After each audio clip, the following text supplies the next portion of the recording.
Good morning. This is Breakfast with Brian, and I'm Marcella Hood. I'm Theo Cade.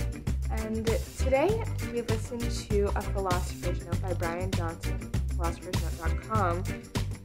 And the book was called It's Not About the Money by Brent Kessel. And the big idea in that book is about the balance and integration of a meaningful life and financial well-being.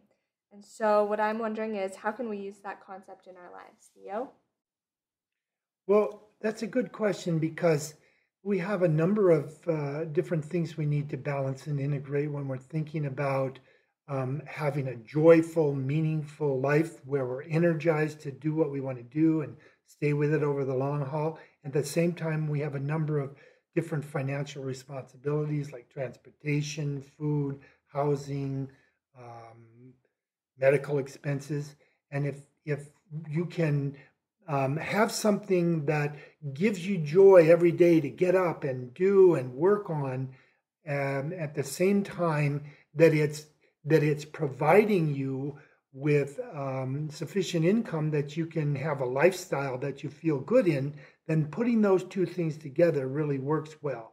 For example, our conversation the other day about balancing short, medium, and long-term goals as how you have a positive addiction rather than just some immediate rush. So in gaining financial well-being, patience is a big part of that, and I'm wondering how that comes into play. Well, the thing that comes to my mind is that you need patience because to do something, to create your own life as a work of art that integrates both what's meaningful for you and to achieve the financial well-being. And when you find that, you've found the best thing in life that most philosophers say. And that is a friend of mine who used to consult with presidents of countries for the United Nations, also owned a piano restoring company, antique piano restoring company. And he said to me something that stuck with me for 40 years, and that is all great works come in stages. And so it takes patience, like when you build a house, you have to build the frame, then you put on the outside, the roof, whatever, and you have to do each thing well to be ready for the next one. So in life, you have a number of things to consider. Could you explain a couple integration models to how we can help examine our own lives? Yes. So, for example, we might need to be able to pay for our transportation, our housing, our food, our medical expenses. And so if you make sure that you don't put all your resources into one of those things and not have enough to go to the other, that's kind of balancing the financial.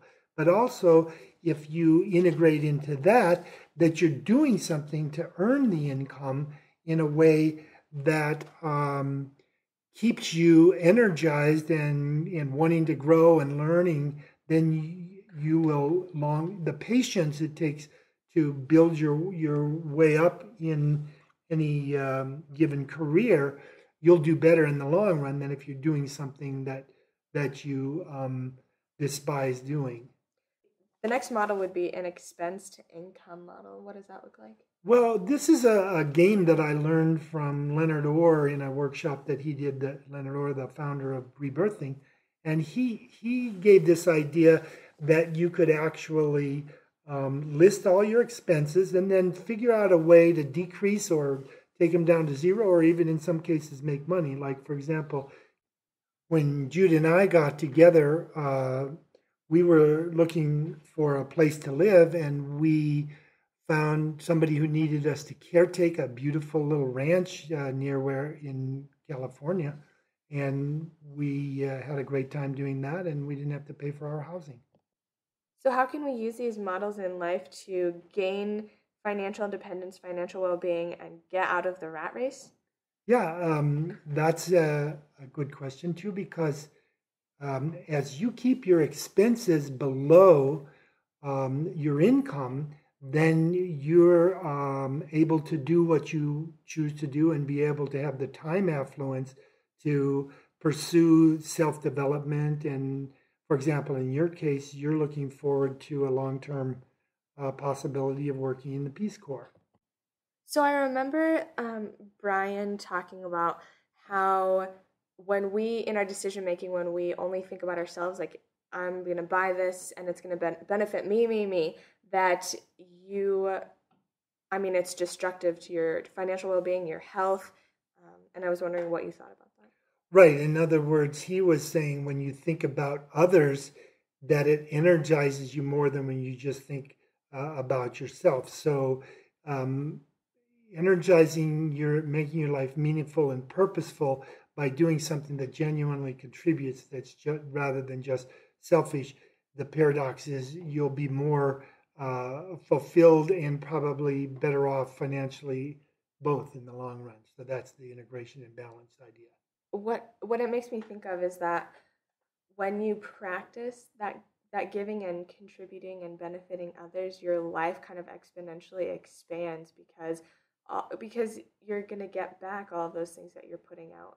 And also it's kind of like creating an abundance rather than a flow, which seems really beneficial to all. When you're that kind of a person, then other people will appreciate who you are and want to support you as well, and you'll feel better about yourself.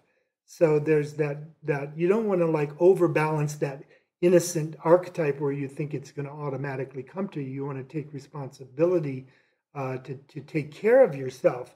But if you do it in a context where your life is about giving, then you're going to ultimately end up a richer person than if you did otherwise. For example, J. Paul Getty, the richest man in the world at the time, is reputed to have had said on his deathbed that I'd give all my wealth for 1 year of a happy marriage. Your win-win philosophy in life seems like I call it all-win. All-win philosophy in life seems like a really good way to take responsibility for yourself. Yes, I think the best way to explain that or give an example is my wife and I, since we've gotten together 30 years ago, have had the agreement that we want to benefit each other's individual life as best possible in a win-win. And then also us as a unit to the rest of the world want to have a win with the rest of the world, a win-win. And so we call that all-win. And we have experienced that our relationship has improved and gotten better every year. And also our relationship to the world has improved too. So that's an example and my experience of how that works. We've talked about the two different models and the win-win, all-win philosophy, which I want to put examples of at the bottom about how I apply them in my own life so that you can use them in your own to integrate your meaning, purpose, and your financial well-being. So thanks for listening today. Thank you. Yeah, we hope this helps. Have a good day. Bye-bye. Have a good day.